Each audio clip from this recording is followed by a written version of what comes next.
বাংলাদেশি বংশোদ্ভূত ইংলিশ লিগের শেফিল্ড ইউনাইটেডের ফুটবলার হামজা রেদওয়ান চৌধুরী খুব কম বয়সেই বিয়ে করেছেন।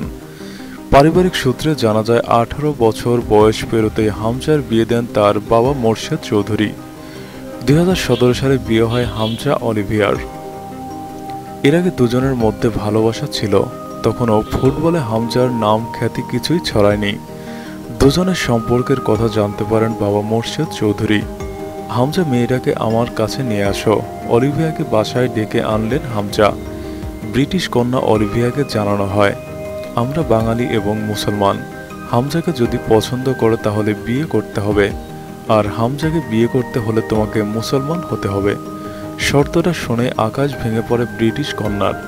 অলিভিয়া প্রথমে তার পরিবারের আপত্তির কথা তুলে ধরেন। ভয়ভীতি ছিল, মুসলমানদের প্রতি ভুল ধারণাও ছিল। সত্য প্রকাশে সেগুলো ভেঙে দেওয়া হয়েছে। হামজার পরিবার থেকে মুসলিম ধর্মের নিয়ম কানুনগুলো সহজেই বোঝাতে পেরেছিলেন অলিভিয়াকে। তাতে সন্তুষ্ট হলেও ইতস্ত করছিলেন অলিভিয়া। মা বাবাকে জানানো যাবে না। সবকিছু জেনে শুনে অলিভিয়া তার পরিবারকে না জানিয়েই ইসলাম ধর্ম গ্রহণ করেন এবং মোর্শেদ চৌধুরীর বাসায় ঘরোয়া অনুষ্ঠানে বিয়ের কাজ সম্পন্ন করা হয়। মোর্শেদ চৌধুরী রাফিয়া চৌধুরীকে অনেকেই নাকি বলেছেন, এত ছোট একটা ছেলেকে বিয়ে দিচ্ছেন, মোর্শেদ করতেছে কি? আমি কারো কথা শুনিনি। লেস্টার সেন্টার মসজিদের ইমামকে দিয়ে বিয়ে পড়ানো হয়।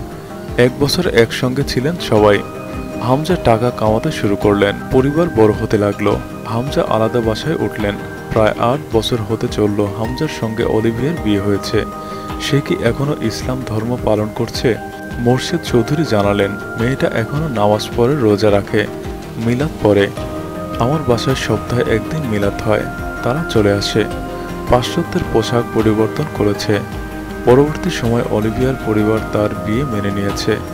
তিনি বলেন, অলিভিয়ার মাধ্যমে তার পরিবার হালাল হারাম খাদ্য সম্পর্কে জেনেছে, সেটি মেনেও চলে আলহামদুলিল্লাহ। হামজা অলিভিয়ার ঘরে 3 সন্তান, 1 কন্যা 2 পুত্র। কন্যা রেদওয়ান এনায়া হুসাইন চৌধুরী, রেদওয়ান ইসা হুসাইন চৌধুরী এবং রেদওয়ান ইউনুস হুসাইন চৌধুরী। হামজা নিজেই নবীর নামে সন্তানদের নাম রেখেছেন। কথাগুলো বলতে বলতে মোর্শেদ চৌধুরী ঘর থেকে বেরিয়ে পুরো বাড়িটা ঘুরে দেখালেন। বাড়ির ভেতরে একতলা মসজিদের দেয়াল ঘেঁষে মোর্শেদ চৌধুরীর বাবা রেদওয়ান আব্দুল খালেক চৌধুরী এবং দাদা রেদওয়ান আব্দুল গনি চৌধুরী ও তার মা কাজী শফিকুন নেসা চৌধুরীর কবর। নারীদের নামাজ পড়ার আলাদা ব্যবস্থা রয়েছে।